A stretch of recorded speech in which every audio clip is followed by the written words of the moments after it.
నమస్తే, welcome to our channel. నేను సిరి. జగన్మోహన్ రెడ్డి గారు షర్మిలకు చెక్ పెట్టాలనుకుంటున్నారా? అందుకే మరి కాంగ్రెస్లో తన పార్టీని విలీనం చేయాలనుకుంటున్నారా ఏంటి అసలు? సో ఈ అంశాన్ని మనకు వివరించడానికి మనతో పాటు ఉన్నారు ప్రముఖ సీనియర్ జర్నలిస్ట్ దుర్గా కుమార్ గారు. నమస్కారం సార్. నమస్కారం మా సిరి, మన వీక్షకులు కూడా నమస్కారం. సార్, ఇక్కడ ఏంటంటే ఇన్ని రోజులు మనం అనుకున్నాము వైసీపీ పార్టీని బీజేపీలో విలీనం చేస్తారని, లేకపోతే కూటమిలాగా ఏర్పడతారని చెప్పేసి అనుకున్నాం. అయితే ఇప్పుడు కొత్త న్యూస్ ఏంటంటే కాంగ్రెస్తోని వైసీపీ పార్టీ కలుస్తుంది. అది కూడా ఎందుకంటే జగన్మోహన్ రెడ్డి గారు షర్మిల గారికి చెక్ పెట్టడానికి కాంగ్రెస్తో చేతులు గడుపుతున్నారని చెప్పేసి మరి వార్తలు వస్తున్నాయి. ఇందులో ఎంతవరకు వాస్తవం ఉందంటారు? అవునమ్మా, ఇది కొంచెం ఈ మధ్యకాలంలో చర్చల్లోకి వచ్చిన అంశం ఏంటంటే పేరు నాని గారు. ఆ గతంలో జగన్మోహన్ రెడ్డి గారు మంత్రివర్గంలో మంత్రిగా పనిచేశాడు. ఆయన కోటరీలో అతి ముఖ్యుల్లో ఒకడు, అతి ముఖ్యుడు కాకపోయినా అంతర్గతంగా ఆయనకి చాలా దగ్గర వ్యక్తి. ఆయన మొన్న ఈ మధ్య కొన్ని విషయాలు చెప్పాడు.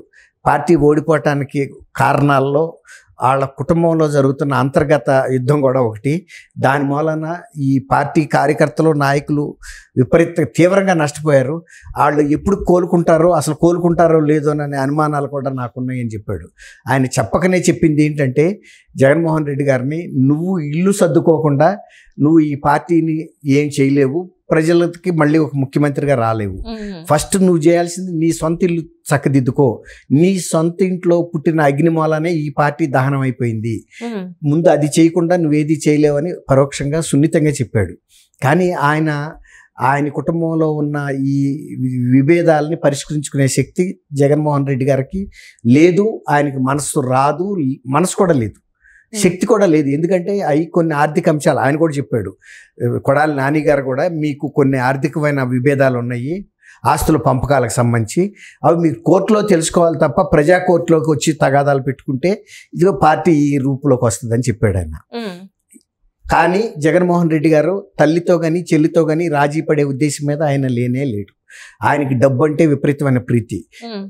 తర్వాత రాజశేఖర రెడ్డి గారికి వచ్చిన ఆస్తులేమి వాళ్ళ పూర్వీకుల నుంచో తర్వాత వాళ్ళ ముత్తాతల నుంచో వచ్చిన ఆస్తులేం లేవు. ఇక్కడ కేవలం ఆయన ముఖ్యమంత్రిగా ఉన్నప్పుడు పొందిన ఆస్తులు, క్విడ్ ప్రోకో ద్వారా పొందిన ఆస్తులు మాత్రమే ఉన్నాయి.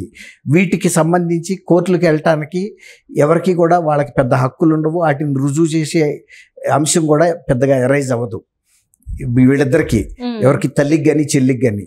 ఇది నైతికతకు సంబంధించిన అంశం. వాళ్ళ కుటుంబ సభ్యులు కూర్చుని చర్చించుకోవాలి. ఆ కుటుంబ సభ్యుల్లో అతి ముఖ్యమైన వ్యక్తి పెద్దరికం కలిగిన వివేకానంద రెడ్డి గారు, ఆయనే హత్యకు గురయ్యాడు.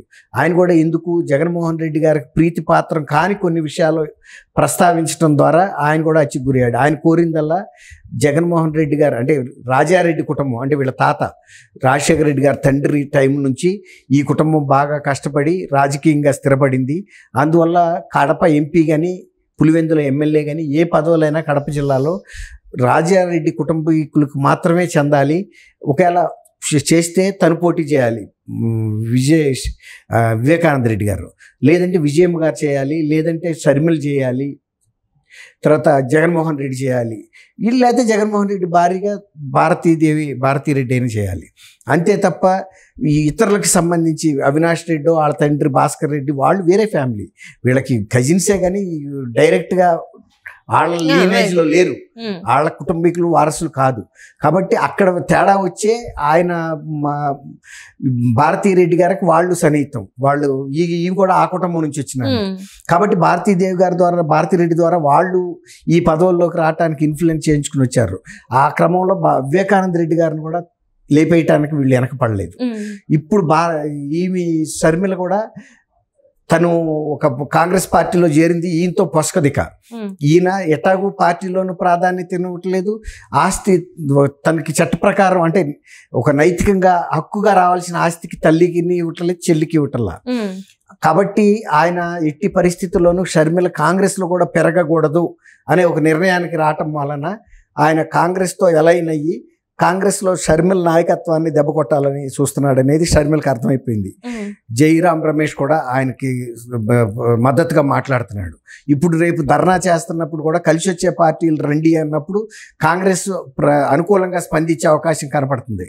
ఇట్లా జగన్మోహన్ రెడ్డి కాంగ్రెస్ ఒకటైనప్పుడు షర్మిల ఆ పార్టీలోకి ఇవ్వలేదు. జగన్మోహన్ రెడ్డిని వాళ్ళు ఎక్కువ ఓన్ చేస్తారు. జగన్మోహన్ రెడ్డి దగ్గర నిధులు ఉన్నాయి, తర్వాత అబద్ధాలు చెప్పైనా ప్రజల్ని కన్విన్స్ చేయగలడని ఒక నమ్మకం ఆయన మీద ఉంది, ఒకసారి ముఖ్యమంత్రి చేశాడు కాబట్టి. షర్మిల ఆ విధమైన అబద్ధాలు, ఇప్పుడు షర్మిల నిజాలు మాట్లాడుతుంది. వైఎస్ వివేకానంద రెడ్డి హత్య చేసినప్పుడు నువ్వు ఎందుకు వెళ్ళలేదు, ఇప్పుడు మొన్న రషీద్ హత్య గురించి వెళ్ళావు, ఇవాళ వెళ్ళి అక్కడ ధర్నాలు చేస్తున్నావు. ఆ ధర్నాలు వివేకానంద రెడ్డి హత్యకి ఎందుకు చేయలేదు? సొంత బాబాయ్ కాదా మనకి? మన బాబాయ్ విషయంలో చేయకుండా నువ్వు ఇవన్నీ కూడా ప్రజల్ని తప్పుదావ పట్టించే విధాలు. తర్వాత వాళ్ళిద్దరు కూడా నీ కార్యకర్తలేనని చెబుతుంది, చంపినతను చచ్చిపోయినతను. నువ్వు రాజకీయం చేస్తున్నావు. బాబాయ్ హత్యను కూడా మన కుటుంబంలో వాళ్ళు చేస్తే నీ నాలెడ్జ్తో జరిగితే కాదని చెప్పి నువ్వు చంద్రబాబు నాయుడు గారి మీద వాళ్ళ మీద వీళ్ళ మీద వేసావు.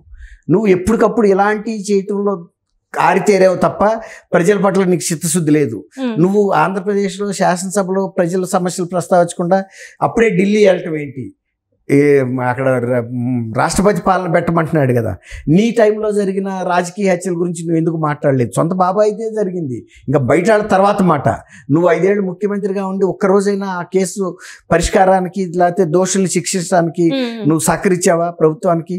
తర్వాత ఆ దోషుల్నే నువ్వు పార్లమెంటు సభ్యులుగా టికెట్ ఇచ్చి ప్రోత్సహించి గెలిపించావు. కాబట్టి ఈ విషయంలో షర్మిల ఎన్నికల కన్నా ముందు కన్నా కూడా ఇప్పుడు విమర్శల తీవ్రత పెంచింది. ఎందుకంటే ఇతను ఇంకా అదే తప్పుదావలో ప్రవర్తిస్తున్నాడు, ఇతనికి బుద్ధి రాలేదు ఈ ప్రజలు ఇచ్చిన తీర్పుతో కూడా. ఇంకా ఈ అవకాశాన్ని ఉపయోగించుకుని తను రాజకీయంగా లబ్ధి పొందుతూ షర్మిలకి కాంగ్రెస్లో కూడా నిలవ నీడ లేకుండా చేయటానికి ప్రయత్నిస్తున్నాడు అనేది ఆమెకు ఉప్పందింది.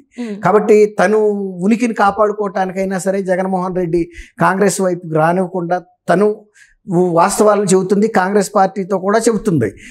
ఇట్లాంటి నమ్మకం లేని వ్యక్తిని, గతంలో మిమ్మల్ని వెన్నుపోటు పొడిచిన వ్యక్తిని, మా అందరిని కూడా వెన్నుపోటు పొడిచిన వ్యక్తిని మీరు ఎలా పార్టీలో ప్రోత్సహిస్తారు? అతన్ని ప్రోత్సహిస్తే మళ్ళీ రేపు రాహుల్ గాంధీకి, ప్రియాంక గాంధీ కూడా అదే గుణపాఠం చెబుతాడు.